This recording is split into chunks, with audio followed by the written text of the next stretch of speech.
Simetria facial nada mais é do que a igualdade entre certos pontos do nosso rosto, o que realmente é muito difícil de encontrar, de achar por aí. Ser simétrico é a mesma coisa que ser perfeito, ter um rosto milimetricamente perfeito. E a gente sabe que isso é muito difícil de acontecer. E com uma maquiagem bem feita, bem elaborada, a gente consegue fazer com que essas diferenças passem despercebidas. Utilizamos então a técnica de luz e sombra, ou seja, contorno e iluminação com um corretivo 1 a 2 tons mais claro do que o nosso tom de pele. Quando a gente quer escurecer, quando a gente quer esconder, diminuir, reduzir alguma área do nosso rosto, nós vamos escurecer essa região fazendo contorno, que pode ser ele em creme ou em pó. A diferença entre um e outro é que o em creme ele traz mais durabilidade, sim, e precisa ser selado posteriormente com o contorno em pó. Já você fazendo diretamente com o contorno em pó, você vai reduzir o seu tempo de maquiagem. E tudo aquilo que queremos melhorar, aumentar e que apareça mais, que apareça primeiro quando alguém vai olhar a sua maquiagem, a gente faz a iluminação desses pontos, utilizando um corretivo que seja de 1 a 2 tons abaixo do seu tom de pele, ou seja, mais claro. Mas para você saber os pontos ideais que você precisa fazer o contorno e a iluminação, ou seja, aumentar ou diminuir, você precisa entender um pouquinho a base, o mínimo sobre simetria facial. Assim, você vai conseguir identificar os pontos, fazer os ajustes necessários e deixar sua maquiagem perfeita do jeito que você quer. Vamos começar? Eu estou aqui de cara limpa para mostrar para vocês como é que vocês vão fazer aí diante de um espelho, preferencialmente se olhando, tá? Vocês vão fazer essa técnica para identificar pontos de contorno e pontos de iluminação. Assim você vai deixar o seu rosto o mais simétrico possível, o mais próximo da simetria. Primeiro, vocês precisam entender que nosso rosto ele é dividido em 3 terços. Primeiro terço, segundo terço e terceiro terço. Podemos chamar também de terço superior, terço médio e terço inferior. Agora vamos aprender a identificar esses terços. O primeiro terço, ele vai sair aqui, ó, da região bem da raiz do cabelo e ele termina na região da sobrancelha. É essa região aqui, topo da sobrancelha, tá?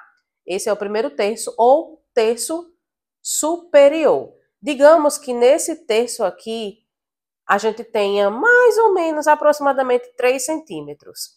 O segundo terço, ele vai partir dessa região aqui, e vai da região onde termina o primeiro terço, e vai até a pontinha do nariz. Esse seria o terço médio. E o terceiro terço, que vai daqui da ponta do nariz, finaliza aqui na ponta do queixo.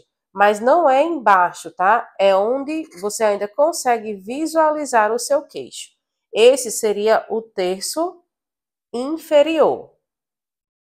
Então, terço superior, médio e terço inferior. Para considerar que o seu rosto seja o mais simétrico possível, esses terços eles precisariam ter a mesma medida, mas raramente isso vai acontecer. Vou dar o meu exemplo. Esse meu terço é equivalente a esse terço. Esse meu segundo terço é visivelmente menor do que o primeiro e o terceiro terço. Então, isso me diz o quê? Que eu deveria aumentar esse terço, ou seja, o terço médio, para que meu rosto fique mais harmônico. E como é que eu vou fazer isso? Iluminando a base do meu nariz, aumentar o meu nariz, ou seja, afinando ele e deixar ele maior com técnicas de contorno e iluminação, para que ele pareça estar mais ou menos do mesmo tamanho do primeiro e do terceiro terço. Se você já fez essas medidas aí e você visualizou que, por exemplo, o seu primeiro terço e o seu terceiro terço são muito semelhantes, porém o terceiro é muito mais longo, isso quer dizer que você precisa contornar essa região aqui toda de queixo para diminuir a região e parecer que ela seja mais próxima possível dos anteriores. Agora, se você fez o teste e visualizou que este terço superior é muito maior do que esses 2 terços, você vai contornar essa região aqui inteira para que você tenha aí uma quebra desse tamanho e pareça que a sua testa esteja um pouco menor, ou seja, mais harmônica.